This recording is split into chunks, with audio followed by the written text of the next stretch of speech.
Wibad yung ano naman key abides. Matthew chapter 12. Mulit po natin ating series.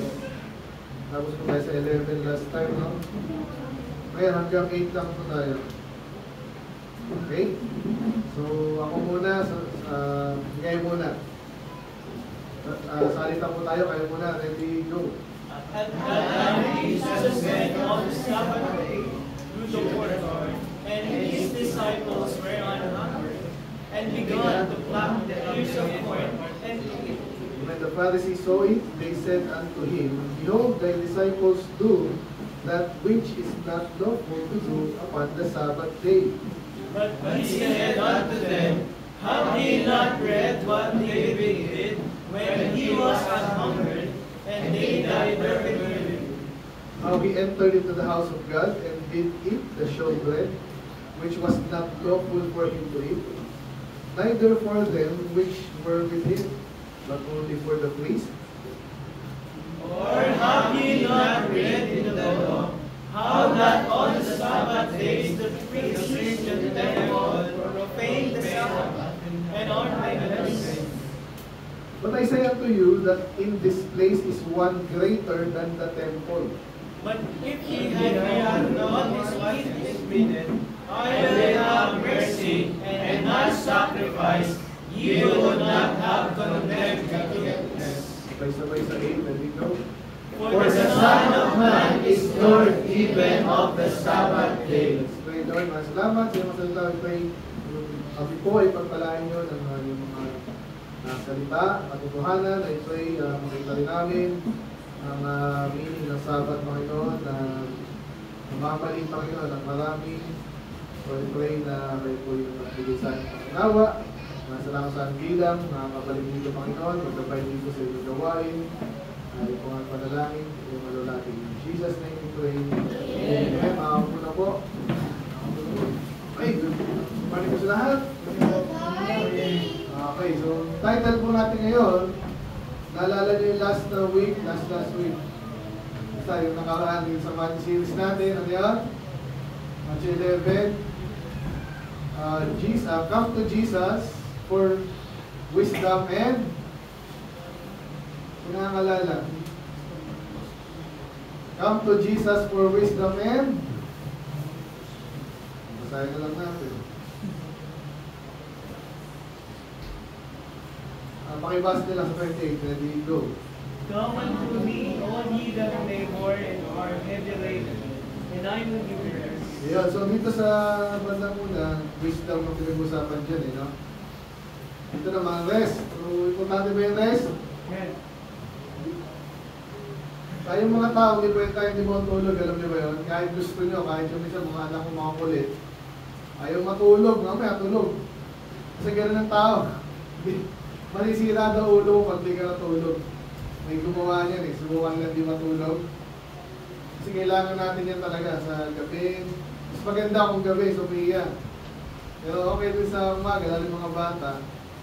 Pero mas maganda ang gabi. At least 8, 7 hours, 8 hours. Yun. So, importante yung rest na kaya minsan hindi natin na-highlight yan. Pero kahit yung nalala ko yung isang Indiano, no? Sa India ngayon, mayaman eh. Anyway, yung isang bata pa, mga 35 years old pa lang, parang milyonaryo na. Pero matalino siya, pero bukod doon, talagang masipag. Yung ginagawa niya, talagang konti lang yung kanyang tulog. Kasi gusto niya umaman, mayaman na. Mabaho pa rin. Yung ginagawa niya, kinocompensate niya, yung exercise, yung healthy diet. Pero talagang tulog, talagang inano niya na. Siguro feeling niya, hindi niya kailangan yun, namatay.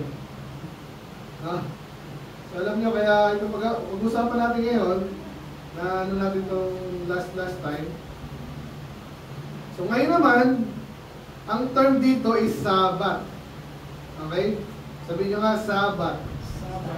Diyan ang galing yung salita natin na Sabado. Sinabing Sabbath, parang ano lang yan, seventh day.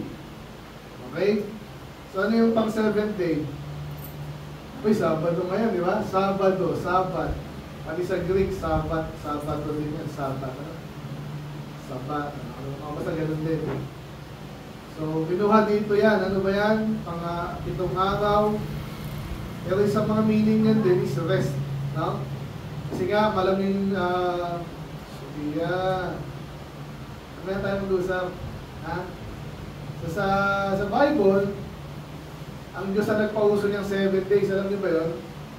Bakit ang isang linggo ay 7 days? Sino kayo nakaisip nun? Ang isang buwan, bakit 30 days? Gano'n. Sino matalino dito? Alex, ba't kaya mga gano'n 30 days ang month? Mabigyan kayo ng clue. Sa Tagalog, buwan, di ba? Isang buwan, 2 buwan, kaya Lance. Bakit ba't gano'n ang pagkakahati-hati ng season? Ba't di na lang 10 days, and then 10 months, parang madaling compute, isang taon, 100. Sa?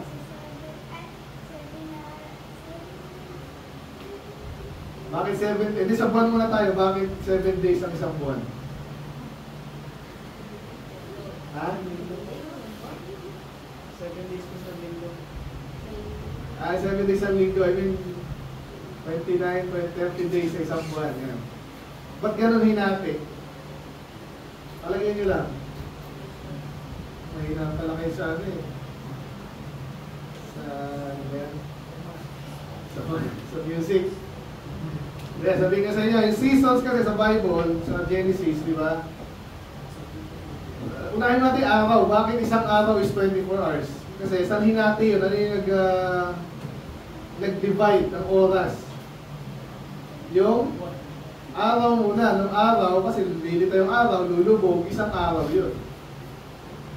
Diba? Simple lang, di ba? May araw, may gabi, isang araw yun, isang buo. Eh yung month kaya, yung buwan,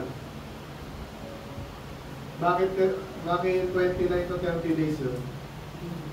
Kasi yung buwan naman. Sinabi ko sa Bible, yung mga heavenly bodies are given for us for seasons. Usually, para malaman natin kung anong panahon na. Kasi yung oras, lumilipas yan eh. Di ba? Paano malaman kung ilang panahon na ang lumipas? Pag may dumaan na baka, 1, 2 baka, hindi gano'n kasi hindi consistent yun eh. Ano yung consistent sa season?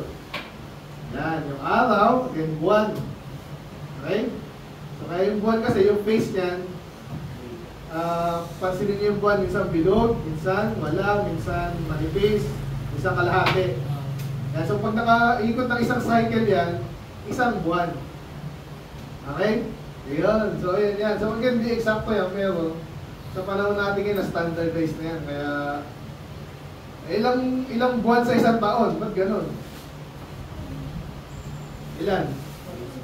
Bakit 12, hindi 13? Ba't hindi 10?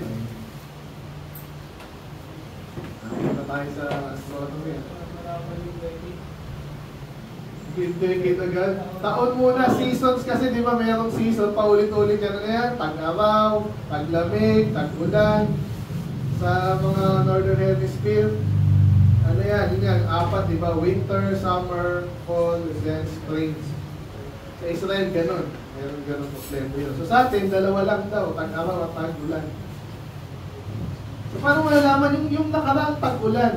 Di ba? Yung isang taon yun.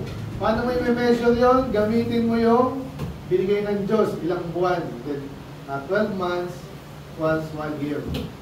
Okay na, yung decade, medyo ano na yun. So, dito naman, yung linggo, ba't naging 7? Ba't di na lang yung 30, hatiin mo sa 10? O di, isang week, 10 taon, 10 araw. Yung another week, 10 araw, and then 3 weeks lang sa isang buwan. Ba't di na lang ganun? Kasi again, dahil sa Diyos din. Sa Bible, 6 na araw, create ang lahat ng bagay, okay? Kamisyaduhin niyo yan, ha? Yan ang kamisyaduhin yan. So, ano yung ginawa sa unang araw? Light. And then second, firmament. Okay? Yung sky. And then third, limutan ko na rin, ha? Anong next? Yung lands. Yung tubig, tsaka pinaghiwalay sa land, di ba? And then, fourth, ayan na, vegetation. Mga trees, grass. Then fifth, yung mga fish, and then ibon. Yan. Sabihin niya yan. Then pang-anim, yung land animals, and then yung tao. Okay? Pang-pito, nagpahinga ang Diyos. Okay? Kaya yun yun. So bakit gano'n? Ba't nagpahinga na nagagana na? Na papagod ba ang Diyos? Hindi, Diyos siya eh. Ba't siya nagpahinga? Yan ang pag-uusapan natin ngayon. Kasi may, lahat na sa Bible, may ano yan, may ibig sabihin. At malalim. At kaya tayo ngayon ay salamat dyan. Actually, may mga panahon daw po na alam mo yung mga alipin. Minsan walang pahinga yan. Kasi nga, alipin lang, walang karapatan. Kaya magtrabaho ka lang, magtrabaho. Araw-araw, magtrabaho ka lang. Kung magsasaka ka, magtanim ka ng tanim dyan. Kung pampintero ka, magpupukong dyan kahit ano. So, pero, malinaw dito, binibigyan ng kapahingahan. Hindi lang tao, pati hayop. At nakabuti yun. Na-realize nung iba yun, mas maganda pala, may, at kahit isang araw may pahinga yung tao. Walang gagawin kundi sumamba lang sa Diyos. At mas maganda pala yun. Okay, na-realize yun, even yung mga hindi naniniwala sa Diyos. Kasi ang hirap ng walang pahinga. Okay, so yun yung Sabat ha, 7. Ngayon, ito yung kautusan. Ibigay ko muna sa inyo kasi ang ilan yung kautusan ng Diyos sa Old Testament? The 10 Commandments. Okay? Ano yung 10 Commandments? Una, mahalin mo ang Diyos sa lahat. Diba? Siya lang sasambahin mo. Kaya wala tayo sinasamba dapat, kundi ang Diyos lang. Tandaan niya, napaka-importante. Pag sumasamba ka na sa pera, mga asawa mo, sinasamba mo, anak mo, trabaho mo, against na against sa Diyos yun. Then pangalawa, ano yan? Tingnan na nga natin. Ito nyo na. Yung pangalawa, ito yung inalis ng mga Catholic. Okay? Kasi sila yung nag-ano dyan. Ayan o. Thou shalt not, wala ka dapat Diyos aside from God. Ito yung pangalawa. Huwag kang gagawa ng kahit anong imahe. Okay? Masasambahin mo. At ang binigay na example dyan, kahit ano daw. Huwag mo sasambahin. Hayop, nasa ilalim ng lupa. Ano nasa ilalim ng lupa? Isda, bulate. Wala nang gagawa ng pastor ha. Meron mga loko-loko. Nasa ibabaw ng lupa, ayan, madalas yung mga cow. At sinasamba nila, ewan ko sa kanila siguro dahil yun yung nakakabuhay nila. Ibig sabihin parang pera. Sumasamba sa pera. Ano ba? Ibon. Meron din niya sa Egypt. Sumasamba ng ibon. Sabi ng Diyos, huwag kang gagawa nun at sasambahin mo sila. Eh sabi naman ng Catholic, hindi naman namin sinasamba eh. Pinupunas-punasan mo, hinahalikan mo, binibihisan mo pa. Hindi ba sinasamba yun? Dumuluhod sila doon. O, hindi ba samba yun o samba? Ano yung sabihin ng samba? Mag-pray, binuluhuran, ina-adma, ina-adore. Sa Diyos lang dapat yun. Eh bakit ginagawa nila sa estatwa? Ganun kasi ang Diyos, ang mga tao pala. Pag ayaw mo sa tunay na Diyos, ipapaling mo yan sa ibang bagay. Ganun po yan, prinsipyo yan. Kaya kahit yung mga sa church ito, mga ligtas na yung iba sa atin, sana lahat, mag-iingat kayo kasi kautusan yan. Kaya yan, pag may lumiliban sa inyo, iniisip ko na agad yan, may sakit po ako, pagod po ako, iniisip ko, ako pa hindi ba pagod? Wala ba akong gagawin? Yung lagi nasa isip ko eh. Kasi pag kahit may sakit ka, sigurado na kung may nilalagdag ka lang, pwede ka pa rin umatid. Huwag lang ano ha, yung talagang nagkukumbulsyon ka na, obviously. Pero huwag ka lang makahawa din. Kung may ubo ka, di magtakit ka. Men? Kasi madalas yun, pag may ibang bagay ka na, kaya iba di, maka-church, Diba? Ayaw manampalataya kay Jesus. Yung iba, feeling nila, wala silang kasalanan. Mabuti na silang tao. Kasi ito yung idea na yun. Dapat ang Diyos lang ang sambahin mo. At ang linaw dyan, so huwag mong sasambahin ang Diyos lang ang sambahin mo. Kaya yung Catholic talagang na sila dyan. Anyway, ano pa yung mga kautusan ng Diyos? Pangatlo, ito na, thou shalt not take the law. So huwag mong gagamitin yung pangalan ng Diyos. Importante yung pangalan ng Diyos. Huwag mong gagamitin sa kalokohan. Kaya mga bata, kaya lagi natin tinuturuan. Alam niyo ba yung mga bagay na banal? Pag sinabing banal, separate yan. Hindi yan biro. Okay? Imagine mo yung pangalan ng nanay, sino pang mahal na mahal ni nanay mo, taas ang kamay. Yung mahal na mahal ni nanay niya, taas ang kamay. Amen. Wala ka ni Lance. Ayo. Kunwari, Lance, ano pangalan? Rosana, no? Ba't papayag ka ba yung pangalan ng nanay mo, gagawin mo ka? Babas si nanay mo. Kahit sa usapan lang, di ba? Hindi ka papayag na kasi mahal mo yon. Hindi mo gustong biro-biroin, di ba? Kayo din ba gano'n? Parang kayo. Yan. And Diyos kaya, lalong hindi. Kaya ganyan po tayo, hindi tayo papayag, hindi na tayo papatay dyan. Kasi hindi naman tama yun. Pero, hindi tayo papayag dapat na nababastos ang Diyos, ang pangalan niya, at so basically lahat ng bagay patungkol sa Kanya. Ganun yan. Okay, ang utos ng Diyos. Ano pa? Ito yung isa dyan. Oh. So number 4, keep the Sabbath day to sanctify it. Ayan yung sabi ko. Kaya pinag-uusapan natin ganyan. And then, at least alam niyo yan ha. So yung iba pang mga, yan kaya sabi dyan, 6 days shall not labor and do thy work. So dapat, huwag kang lalagpas sa 6 days. Okay, magtrabaho ka na magtrabaho, magpayaman, gusto mo, kaya mo. And then, pero sa 7th day, pahinga ka. Sasamba ka lang sa Diyos, hindi ka magtatrabaho. Okay? Carlo? Intindihan? Makinig kayo kasi, minsan mahirap nakintindi ito eh. Hindi pa kayo makikinig. So, subukan nyo lang intindihin yung makuha yung makuha nyo. Yan ang sinasabi dyan. The 7 days is the Sabbath of the Lord, thy God. So, walang trabaho, ikaw, anak mo, pati yung mga katulong nyo, pati sasakyan nyo. Lahat ng mga hayop nyo. Kasi yung mga hayop po yan, nagtatrabaho din po yan. Ngayon yung baka, di ba kalabaw? Nagtatrabaho din yan eh. So sabi ng Diyos, wag! Pahinga yan, pahinga! Ayan, so kasi binanggit din dito, kayo ay dating aliping, tapos binigyan kayo ng parang pinalaya kayo. So dapat, ang linaw din sinasabi, importante yung Sabbath day. Okay? So pero mamaya, natin yan kasi may mga balituro din dyan. Okay, ano yung lang from 6 to 5 to 10. So honor day father and mother, huwag kang papatay, huwag kang mag-adultery. Alam niyo adultery? Bata pa naman kayo, pero hindi tama yung isa lang dapat ang asawa. Amen? Amen. Kung gano'n yung tatay nanay niyo, huwag yung gayahin. Okay? Pero dapat, isa lang yan. Huwag kang magnanakaw. Ano sabi? Thou shalt not steal. Masama yun. Kailangan ba sabihin yun? Minsan, kailangan eh. Kasi iba, hindi naman nagnanakaw ng sasakyan, nagnanakaw ng cellphone. Masama yan. Kaya sabi ng Diyos, huwag kang sinungaling.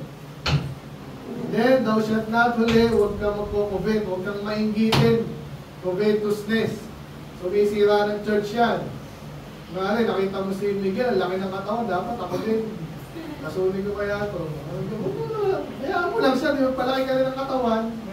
Kaya si Mylan, ganda ni Mylan, puti. Ako din, lalagay ko ng lahat sa akin. Eh wala, ganyan talaga kulay mo, huwag ka na mainggit, di ba? Kaya si... ano man niya, huwag ka mainggitin. Tingnan mo, binigay kayo ng Diyos, amen? Okay, so balik tayo ngayon sa Matthew 12. So pinakita ko na sa inyo, inutos ng Diyos yung Sabat. So maganda yun, di ba? Pero ito naman yung maling tinuturo ng mga, tinatawag tayo yung mga Sabatista, di ba? Sabbath day, 7th day Adventist. So mga kulto po yan. Hindi sila iniwala sa langit impyerno, yung pinagsuoturo niyan. Hindi tama yung kaligtasan nila. Of course, lahat naman ng kulto, ganun. So kaya, mamaya lalalim tayo kasi. So anyway, anong nangyari dito sa tagpo na to, punta na tayo din sa kwento. Si Jesus, ay masipag sila, nagtatrabaho sila. Sila ay ang ginagawa nila, Ang ginagawa namin, ang ginagawa nila, hindi siya sinasalita ng Diyos. So nakakapagod yan kasi kung saan niya pumupunta, buti tayo, meron tayo sakyan. Sila wala, ulakad lang yun. Tapos praise talagang. Anyway, Sabbath day. Ang Sabbath daw sa Bible, dapat pahinga, di ba? Huwag kang may mga hindi mo dapat kainin. Kaso, sila, nagtatabaho pa rin. Ba't ganon? Alam mo ba si Jesus, Diyos niya, ba't niya alam? Alam niya yun. Kaya napapaliwanag natin ngayon sa inyo, kung ano yung tamang Sabat. Okay? Hindi tinuturo ng mga Sabatista. Ito daw nangyari. So sila, nag-solwini, nag-preach. Pagkatapos na napadaan ngayon sila sa para may maisan dyan, di ba? Alam nyo naman, hindi naman nila kukunin lahat eh. Pag sa lawak ng ano yan, parang gusto lang naman kumain. Hindi sila. Gutom sila eh. So, kumain sila. Nakita ng mga Pharisee, kilala nyo na yung Pharisee? By the way, huwag yung kukuhaan yung mga dyan ha. Sabi dyan, sinabihan sila, mga disipulo nyo, gumagawa sila ng bagay na hindi nila dapat gawin.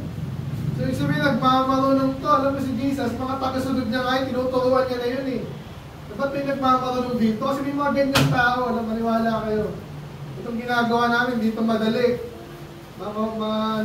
Sasabihan ka niyan. May mga nagsasabi niya minsan.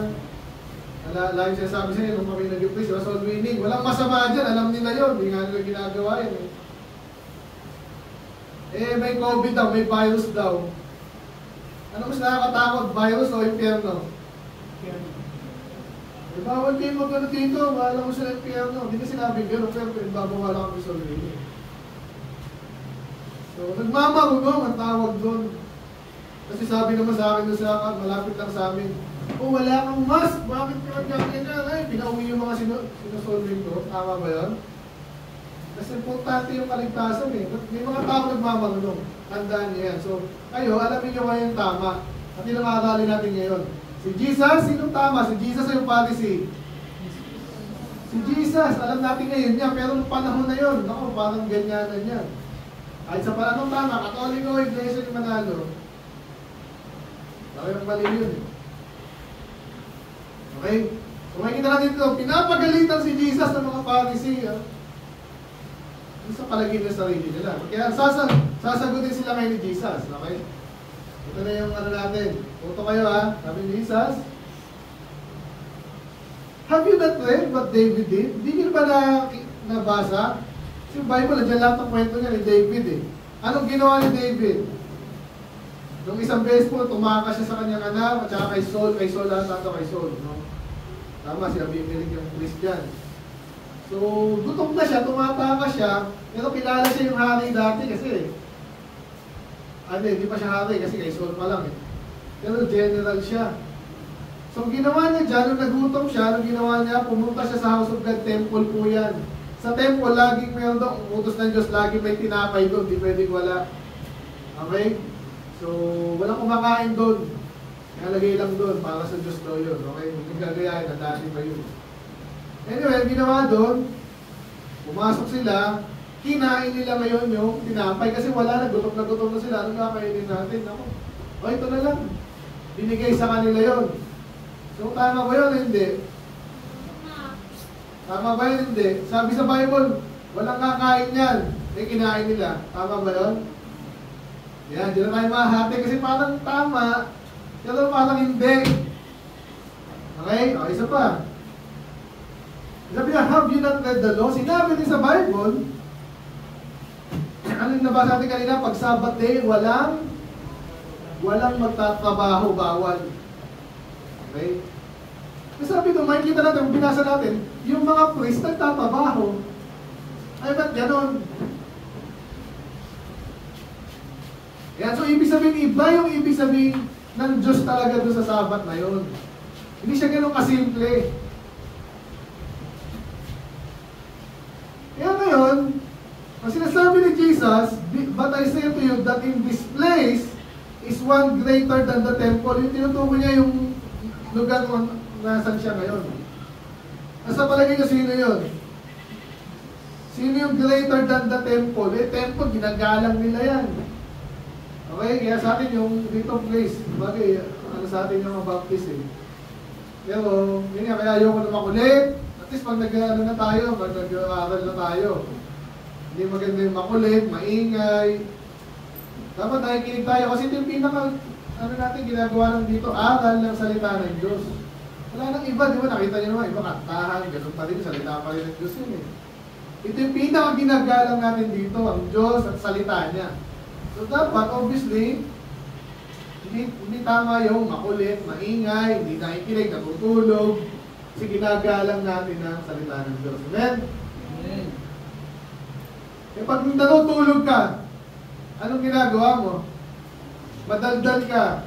Nakakusap yung kapatid mo, ano mo, o kaya alis na. Kaya yung bata naman yun, kaya tinutulog natin. Okay? So pag pupunta kayo dito, sana handa na kayo pag bago CR, inom, walang problema. Pero pag nag-aaral na tayo, para makinabangan natin yung inaaral natin dito, nakatutok na tayo dito. Amen? Amen. So yan, so ginagalang yung place, yung Diyos. Pero sinasabi ni Jesus, ay, dali lang. May mas greater pa dyan. At siya yun. Intindihan niyo ba yun? Kaya yung pinapaliwanag niyo pala kanina, si David, lingkod ng Diyos yun. Pine-persecute si David noong time na yun. Alam ni Abimelech yun, ng priest. Hindi pinakain niya kaysa mamatay sa gutom yung lingkod ng Diyos, di ba? And then yung mga priest, hindi pa sila nagtatrabaho. Sino magtatrabaho? Ang batas nila, yung mga Pharisee, gano'n, maling-mali, sabi nila, bawal magbuhat. Bawal magbuhat kasi nga walang work eh. Eh kaso, binubuhat mo rin yung paa mo, di ba, pag naglakad ka? Binubuhat mo yung Bible, di kung malaki yung mga Bible nila dati. Ibig sabihin, ang labo nung katuwa na yung pag hindi mo inintindi ng tama. Okay, so ang tama ngayon dyan, dapat intindi mo anong gusto nang sabihin ng Diyos doon. Okay? Sana nakakasunod pa kayo, medyo malalim tayo ngayon. Asahan niya, ganoon talaga. Kaya pinapaba ko mga para sa inyo eh. So ngayon, so huwag mong pagbabawalan ngayon si Jesus at pati yung mga equivalent. Katulad nung, ano ba kanina? Yung mga priest. Wala, si pastor. Kunwari, pastor, baka maingay mag-church! Eh, pati ka, sumisigaw ka! Tama ba yun? Hindi ako nag-preach eh. Kasi saan mo magpaingay eh. Kaya nga dapat tama lang sa... Nabigla ka ba? Nakikita niyo yung sinasabi ko? Bibigyan ko pa yung example ha. Ang sabi nila, bawal ng Sabbath day magtrabaho, di ba? Huwag ka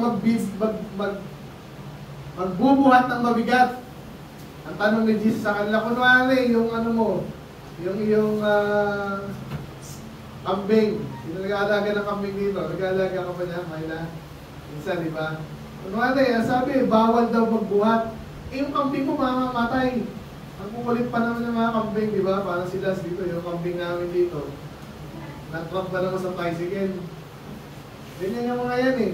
Anong gagawin? Eh, Sabbath day ngayon, di ako magtatrabaho. Mali yung interpretation nila doon. Okay? Yung Sabbath pala na tinutukoy dito, yung kaligtasan po yun. Tandaan niya kung kayo ay naligtas na. Sino ligtas na dito? Siya na. Ano yung tinuturo natin na kaiba sa iba? Papansinin niyo yung kaligtasan. Dapat ikaw ay magtiwala lang kay Jesus. Hindi ka magtatrabaho. Diba? Nakaka-relate kayo?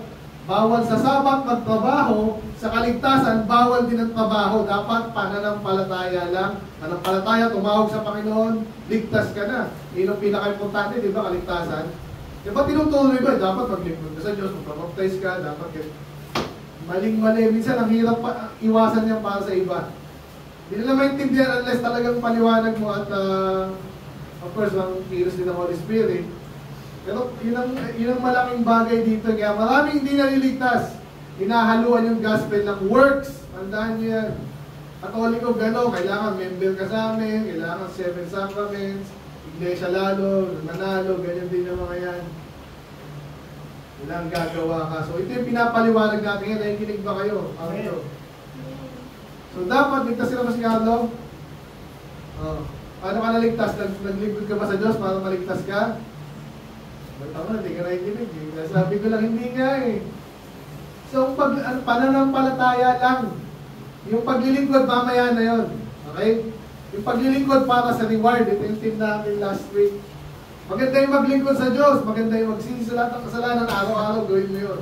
Mag-church, maganda yan, magpabaptize, maganda yan. Pero pag ang pinag-uusapan, kaligtasan, papunta sa langit, hindi sa impyerno, para tayo maliligtas, magtatrabaho ba tayo? Tandaan niya na hindi.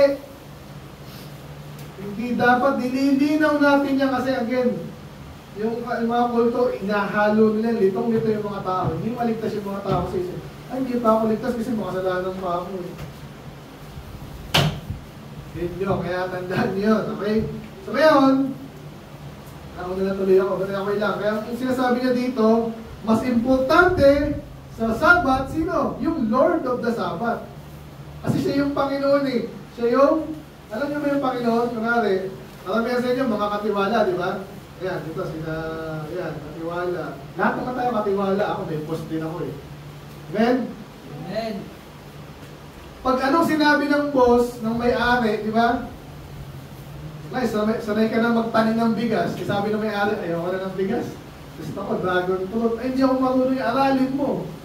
Susunod ka, kasi siya yung boss Panginoon. Mas mataas. Hindi nyo, nanay. Yung nanay mo, sabi, Ashley, naglaba ka na, malaki ka na, dapat matuto ka na. Ay, gusto ko lang mag-TikTok, gusto ko lang mag-Facebook. Susunod ka sa nanay mo, di ba? Kasi siya yung mas mataas, mas authority. Okay? O ganun din dito. Si Almino sinasabi dito, si Jesus ang mas higit pa sa temple at sa Sabat. So sino susundin natin? Yan. Kapag nag-solve tayo, huwag tayong papayag na hindi, dapat magtrabaho ka rin, dapat maglingkod ka para maligtas. Sino nagsabi? Kaya ina-emphasize natin yan sa itong Sabat, pag binasa nyo sa Hebrews 4 hanggang 8, inaig sabihin nun yung rest. Kailangan nyo nang pasukin natin. Okay, tinumpara sa promise lang. Okay na? So, ito pa. Number 7, pakibiyasan nyo po, ready, go. But if ye had known what is needed, I will have mercy and not sacrifice, ye would not have condemned me. Okay, kung parang natin maintindihan, another quotation that is from Hosea. Ito Old Testament na ito, sinabi na sa kanila, dapat naiintindihan ng mga Pharisee kasi puro Bible yung mga Pharisee. Yung mga pare, alam ba nila yung mga Bible, yung pare? Dapat, pero actually hindi. So kahit sa yan, hindi alam yan, yung Iglesia may Manalo, kumari lang yan. Ang expected sa iyo, pag nagtuturo ka ng Bible, alam mo yan. Okay? Pero ito, dapat alam na ba nila ito? Pakibasa nila, ready, go. For I desired mercy and not sacrifice, and the knowledge of God more than the burnt offering. So may kinukumpara siya dito. Bakit tayo nagkukumpara? Parang yung nanay, tatay, anak. Sabi ng nanay mo, kumain ka na. Ayoko. Gusto ko kumain ka na eh. Sino masusunod? Kasi nga mas authority siya, di ba? Yung gusto mo, di ba na sa gusto no? Authority. Okay, so pakinggan nyo ngayon to. Ang sinasabi ng pala ng Diyos, dati pa, mas gusto pa ng Diyos yung sacrifice. Alam niyo yung sacrifice? Dati pinapatay yung inaalay po yung mga hayop para iba doon sa Diyos yun. Pero iba doon kinakain ng mga priest. Kasi nagtatrabaho sila, kailangan din nilang kumain. Amen? Ganun nyo, kaya iba, sa church, ba't nagbibigay dito? Wala pa kaya ating ano. Sa church, nagbibigayan din dito. Kasi nagtatrabaho yung pastor, di ba? So sa panahon nila, yung mga Levites, ang mga priests, saan sila kukuha ng pagkain? Ang ginagawa nila, puro sacrifice. So kailangan yun, okay? Maganda yung bagay yun. Pero sabi dito, may kinukumpara kayo ng Diyos. Anong mas importante, mercy o sacrifice? Importante yung sacrifice, pero mas importante yung mercy. Hindi, di ba? Gusto ng Diyos, kaya tayo, soul winning, ano tayo sa soul winning? Wala tayo masyadong gasto na maganda, bongga, dapat masaya, may artista. Hindi gano'n ng church. Ang unang gusto ng Diyos, maligtas yung mga tao. Amen? Ikaw muna, and then yung iba naman.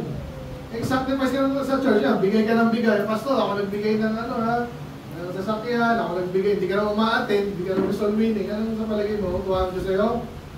Gusto, umaattend naman ako eh. O salamat. Pero, gusto ng Diyos una, mercy, hindi yung sakripisyo. Again, maganda yung sakripisyo, inuumpara lang. Alam niyo yung mas, di ba? Mas mabigat, mas maganda. So, ano mas maganda? Mercy o sacrifice? Kaya ano pa isa? And the knowledge of God, more than burnt offerings. Yung burnt offering, para sacrifice din. Anong mas maganda? Kilala mo ang Diyos, open ka ng open dyan. Yung mga iba hindi naniniwala sa Diyos, pero nagbibigay sa mahirap. Kanina lang, yung mga Katoliko, mga hipokrito na naman. O kami nga pala ay magbibigay sa mahirap, mag-join na kayo dito. Maganda sana, kaso sabi sa Bible, itago mo yan, huwag mong ipangalandakan. Alam ba nila yung Bible o hindi? Alam bang hindi? Naintindihan niyo ba? Kasi hindi naman ligtas yung mga member nila, di baliwala. Ano mas mahalaga? Kasi nung bago dito, si Ate Gina. Kunwari, nakita mo si Father, sino man niya, si Tagle, kunwari. Si Tagle, mayaman, nagbibigay sa mahirap. Milyon-milyon, pinapangudmud nila. Pero yung mga tao nila hindi ligtas, ay pero pupunta pag namatay. Eh si Pastor Ace dito, konti lang yung member, hindi ako namimigay, kung namigay man ako, konti lang. At hindi ko pinapakinahan sa Facebook, saka sa ABS-CBN. Sinong magalang-galang sa'yo para sa'yo? Eh syempre yung milyonaryo, gano'n ba yan? Para sa maraming tao, gano'n. Eh Pastor, hindi ka naman nagbibigay sa amin eh. Kumpletos yung magsasabi nun. Kasi sa mga nakakasal, pag kami nag-soul winning, Bishop po kami ng salita ng Diyos. Hindi kayo pumunta sa impyerno. May pera pa dyan. Gaganunin ka ba naman? So sana hindi tayo gano'n. Amen? Amen. Ganun din, pag ni-invite kayo sa church, yayaman ba ako dyan? Ano sabi dito? Mas maganda yung knowledge of God. Kaya aral ka muna, pagpapalain ka naman ng Diyos eh. Sa Diyos naman lahat eh, ba't ka nagmamadali? Amen. Yun ang tanong ko. At maririnig nyo pala yan sa mga tito-tita nyo, sinong pilosopo dyan. Kaya inaaral natin to. Kung marinig nyo sa kanila yan, alam nyo yung sagot. Ang sabi ng Diyos, mas importante ito. Bakit nyo hinahanap pa ng pera si Pastor? Tutulungan ka na nga eh. At lalong hindi sila pwede magmalaki. Ako nagbigay ng ganyan. Ako, ito. Sinabi ng Diyos, ngayon, hindi gagano nila, nalalawak mo lang. Kasi importante, kilala mo ang Diyos, ay isa kung anong ginagawa mo, kaya balik tayo doon. Sa Matthew, yun yung kinote niya eh. So, kung inalam nyo lang, sinasabi niya, dapat alamin nyo kasi. Alam nyo ba? Pag dito ba kayo, nag-iisip ba kayo? Kung ngayon nag-iisip kayo, doon kayo sa mga CCF, gano'n gano'n lang yan. Feeling nila, ang bait ko na, nag-worship. Ang galing talaga ni Pastor. Ni sino man yan, talino niya talaga. Ligtas ka ba? Wala nakakaalam. Nakakatuto ba? Amen. Alamin nyo ano yung gusto ng Diyos at alam natin maling-mali sila dyan kasi nga sabi ni Jesus, hindi nyo kasi inalam. Ang ibig sabihin ng Diyos, gusto niya yung mga bagay na to. At hindi itong mga bagay na to. Sacrifice, ano yung maganda? Mercy, burnt offering, knowledge of God. Anong gusto nyo? Knowledge of God o magmukha kang magaling? Anong gusto mo? Tuwan-tuwa sa yung tao o tuwan-tuwa sa yung Diyos? Pag natuwa ba ang Diyos sa'yo, laging matuwa ang tao sa'yo? Hindi lagi. Di ba? Minsan, pero minsan hindi rin. Kaya lagi yung iniisip, ano bang gusto ng Diyos? Kaya ito si Jesus mismo kinondem. Kaya sabi niya, wala naman akong maling sinagawa. Pero again, gusto ko sabihin sa mga naglilingkod sa Diyos, asahan niyo na yan. Kasi si Jesus mismo, gano'n eh. So, hindi naman siya napikon dito, siguro in a way. Kaya hindi naman siya nagmura, di ba? Pero ginamit niya yung opportunity na magturo din. Kaya tapusin na lang natin dito. Bakit natin sinabi yan? Lahat ng bagay sinabi. Kasi nga, ang yung pinakadahilan, yung ating title, nasabi ko na ba? Jesus, the Lord of the Sabbath. Siya ang Panginoon ng lahat actually. Pero lalo ng Sabbath. Huwag mo siya sasabihin, "Hoy, Jesus, huwag ka magpabaho kayo." Kasi bawal yan. Ha? Ako nga nag-utos yan eh. Naintindihan niyo na? Tatay niyo, kunwari, "O anak, huwag kang maliligo ng gabi." Kasi alam niya, sakitin ka, kunwari. Kasi tatay mo naligo ng gabi. Huwag mo mapagalitan, alam niya yung ginagawa niya. Amen? Ngayon, kung alak, masama talaga yun. Pero huwag mo natin pagalitan. Pero masama yun, huwag mo nang gayahin. Amen? Amen. Ay, title natin, Jesus, the Lord of the Sabbath. Okay, tapusin ko na lang. Wrap up ko na lang, ha? Ano pa nga, Kristo. So, wrap up natin. Pwedeng mga points dito na alamin nyo yung Ten Commandments, pero hindi yan ang magliligtas sa'yo. Pangalawang point, yung Sabbath, special ang meaning niya. Bakit ko nasabi yun? Alam niyo ba na hindi sinabi ni Jesus yan sa New Testament? Inulit niya lahat yun. Thou shalt love the Lord thy God. Yung kanyang pangalan, huwag mong babastusin. Inulit niya lahat yun. Huwag mong nakaw, huwag mong magsinungaling. Inulit niya lahat yun, pero ito hindi niya inulit. Bakit? Kasi nga, ipapaliwanag niya yung tamang pahulugan nun. Amen? So, tandaan niyo, yung Sabbath, hindi yan araw lang na, "Oy, bawal ka magsamba." Anytime nga, pwede ka magsamba eh. Ngayon, ang practice natin, Sunday, hindi dahil sa sun. Okay? Day ng first day of the week, Sunday. Gawin mo na lang linggo, yan, para wala kang matisod sa sun. Kung tayo sumasamba, tiniming na lang natin kasi total regular yan, natin, schedule natin. Pero basically, any day, sumasamba ka pwede. At hindi lang pwede, dapat nga. Amen? Habang kumakain ka, nagtatrabaho ka, sumasamba ka sa Diyos. Amen? Amen. Paano ka sa Diyos nagtatrabaho? Gawin mo yung the best, honest, okay, na kaya mo. Huwag ka sinungaling, alam mo na, huwag ka magnanakaw.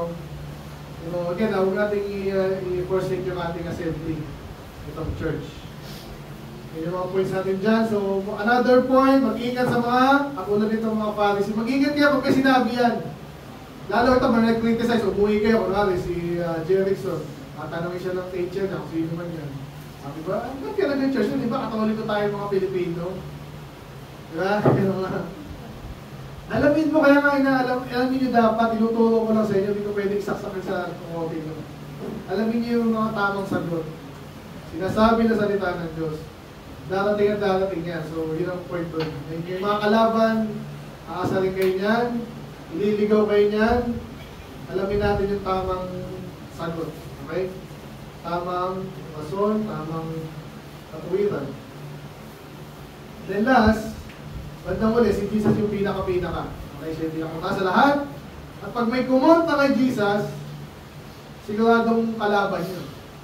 Okay? Sino kumakonta sa Jesus? Yung mga sinabi ni Jesus. May mga tao, maraming tao ngayon, kunwari, religyoso. Pag tinanong mo, alam mo ba yung sinabi ni Jesus?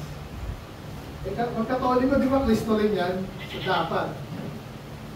Ano nangyari? Ba't di mo alam? Ba't hindi ka ligtas? So, ibig sabihin, hindi mo tinaas si Jesus yung salita niya, hindi mo tinaas, hindi mo inalam. And therefore, kahit ako, dati Catholic ako eh. And may nagkaroon ako ng utak na rin ako, sandali lang. Ito sinasabi ng Catholic, ito sinasabi ng Bible. Ano susundin ko eh, bata pa ako. May isip ka pa rin naman, di ba? May sarili ka rin isip eh. Kung kumpara mo, pag sinabi ko ng Bible, ito yung tama, si Jesus, hindi short, hindi siya long hair. Sabi ng church ko, long hair siya, siguradong mali ito. Amen? Amen. Sino susundin mo? Si Jesus o si ano? O sino? Jesus dapat. Saan mo makikilala si Jesus? Yan. Eh si Pastor, ikaw, kaya sabi mo si Jesus, tinutulungan lang kita. Andito lang ito sinasabi ko eh. Kaya pag may duda ka dito, tingnan mo rin dito. Okay? So the Son of Man, tinutukoy niya si Jesus, is Lord even of the Sabbath day. So yung pinaka-pinaka. Kaya again, pwede mong isalpak yan sa mukha ng mga Sabbathista. Yan dapat yun. Okay, kung physical ha, sabihin, wag kayong papayag na, bakit linggo kayo? Bakit linggo kayo nag-church? Dapat Sabado. Lipas ka na, yung pangunawa nila sa Bible, lipas na. Mali yung pangunawa nila. Kasi sa Bible, first day of the week ang meeting. Again, di yun na ganun mga big deal tayo dito sa Sabado. Pero later, may Sunday rin tayo dito. Amen? May tanong? Iyan? May tinig ba? May nakukuha ka? Mainig lang kayo kahit mga bata. So, kailan dapat mag-worship? Anong araw? Araw-araw dapat. Pero, ang nakasanayan na ng mga Kristiyano, first day of the week. Sunday yan. Okay? Yan. So, again, pangalawa, hindi big deal yun sa Diyos. Ano gusto niya? Mercy o sacrifice? Mercy. Anong gusto niya? Knowledge of God o burnt offering? Knowledge of God. Lagi niyo tatandaan, ano yung mas importante? Magkulit o makinig? Maglaro o mag-church? Matulog o mag-church? Eh kung matulog sa church, paano yun? Mali yun. Nasa church ka, nakikinig ka dapat. Amen? Okay, let's pray, Lord. Salamat sa mga salita. I pray. Ngayon, I pray na bawat isa po Panginoon na at least masettle na sa aming mga utak ko, Lord. Yung mga manluloko dyan, yung mga kudyo, the riser. And even yung mga gumagay sa kanila, mga Seventh-day Adventist Panginoon yan. At even Catholic pala, di ko nabanggit, pero sila ay may compromise dyan. Kaya yung Sabbath daw ay Sunday na. Nagkalituan na sila doon. At I pray. Bawat isa lalo nagmamahal sa iyong salita, katotohanan, natindihan namin ibig yung sabihin sa Sabbath at para sa ating Panginoon. At therefore, kaya po hindi niliban din sa church, pero hindi kami dogmatic issue sa mga bagay-bagay na wala namang ganun mahalaga Panginoon. I pray, natindihan namin mas mahalaga sa mahalaga namin. Mag-distinguish namin ito, Lord, mag-discern namin. I pray na palayo mo lang, wisdom din mo, Lord. Pahingahan din po, Lord, at nalilungan. Lagi huwag sa pinipiliyaya para makatid lagi ang talino at basta ang manalangin. Mga po rin kayo natin. In Jesus' name we pray. Amen. This time, pero tayo na nakapapol na.